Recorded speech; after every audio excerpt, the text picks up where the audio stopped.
అదే సమయంలో ఈ గవర్నమెంట్ లో కూడా నేను మాదిగా అని చెప్పుకునే ఒక మాదిగ మంత్రి ఇక్కడ లేకుండా పోయిండు. నేను మాదిగా అని చెప్పుకునే మాదిగ మంత్రి లేకుండా పోయిండు. కాబట్టి మాదిగలకు మంత్రివర్గంలో చోటు దక్కాలనే విషయం కూడా వెంటనే రేవంత్ రెడ్డి గారి సర్కారు గుర్తించాలని చెప్పి నేను డిమాండ్ చేస్తున్నా. ఈ విషయంలో మాదిగలు కాని వ్యక్తులను మంత్రి పదవులకు తీసుకొని అది మాదిగల కోటలో చూపెట్టి మాదిగలకు ద్రోహం చేయాలనుకుంటే మాత్రం ఖచ్చితంగా రాబోయే రోజుల్లో మాదిగల తిరుగుబాటు ఖచ్చితంగా కాంగ్రెస్ ప్రభుత్వం మీద ఉంటుందనే విషయం కూడా మేము గుర్తు చేస్తున్నాం, హెచ్చరిస్తున్నాం. ఆయన మాదిగ కాదని నేను అంటున్నా. ఆయన మాదిగని చెప్పుకోమనండి అయ్యా. ఆయన మాదిగ కాదని నేను అంటున్నా. నేను మాదిగని చెప్పుకోమనండి. మాదిగని ఆయన అవుతే 2 సార్లు అసెంబ్లీలో చర్చ జరిగింది ఈ మధ్యలో. కనీసం మాదిగనే పేరు ఎత్తనోడు మాదిగ మంత్రి ఎట్లా అవుతాడు? ఎంఆర్పీఎస్ పేరు ఎత్తనోళ్ళు మాదిగ మంత్రులు ఎట్లా అవుతారు?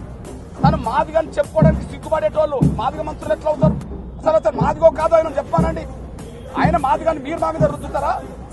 తెలంగాణ వచ్చిన కానీ మాదిగలకు మంత్రి లేడు. వాళ్ళ లెక్కే 9 ఇచ్చారు కదా. సింగిల్ క్యాస్ట్ గా 9% జనాభా కులం ఈ తెలంగాణ రాష్ట్రంలో ఎవరినో చూపించండి. అతిపెద్ద జనాభా కులానికి మంత్రి ఎవరో చెప్పానండి. ఆయన మంత్రి అవుతే నేను మాదిగని చెప్పానండి. ఆయన మాదిగ అవుతే 30 ఏళ్ల పోరాటంలో అన్ని రాజకీయ పార్టీలు ఎంఆర్పీఎస్ గురించి అసెంబ్లీలో మాట్లాడినాయి. అన్ని పార్టీల ప్రజాపతులు ఎంఆర్పీఎస్ గురించి మాదిగల గురించి మాట్లాడినాయి. ఆయన ఎంఆర్పీఎస్ గురించి మాదిగల గురించి ఒక పేరెందుకు ఎత్తలేదు?